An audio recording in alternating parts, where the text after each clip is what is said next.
As you saw earlier this morning, the defendant in this case, Mr. Mizuhara, went before a judge and admitted his guilt in this case.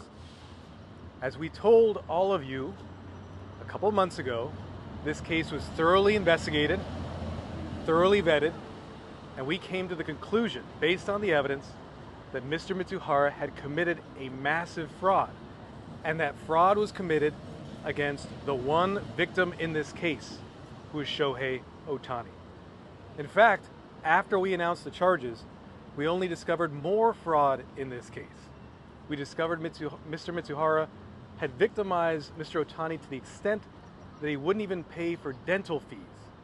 He stole money from Mr. Ohtani to pay for his own dental expenses. The fraud was deep and the fraud was extensive. Well, now you've seen Mr. Mizuhara has gone before a federal judge. He stated under oath that he was fully responsible for this fraud. He's accepted his responsibility. He's admitted to his guilt, and we will proceed to sentencing in this case and finally bring vindication to the victim, but also the larger community that demands we address these types of fraud cases aggressively and with justice in mind. We have not decided what we will seek at sentencing. We will provide information to the court.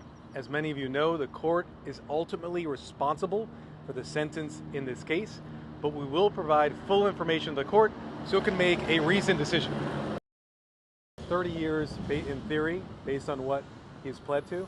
However, I will note that we are guided by what is known as the sentencing guidelines, and those guidelines may call for a lesser sentence.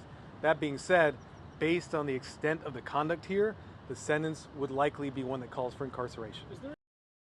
I think there is a major message from this case, but I wouldn't limit it to Major League Baseball players. I would extend it to our entire community. Fraud of this sort, fraud by people who have the confidence of others, is rampant in our community, in our nation. We see elder abuse all the time in similar situations.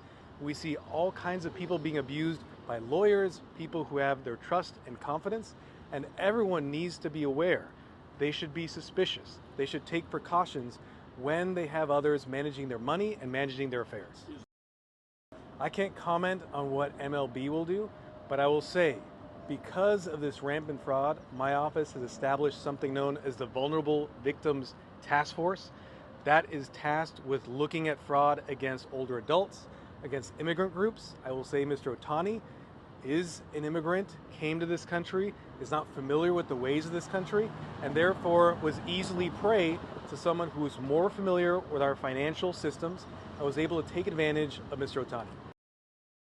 There was an open federal investigation into sports betting, and Mr. Mizuhara and his conduct came to our attention through that investigation.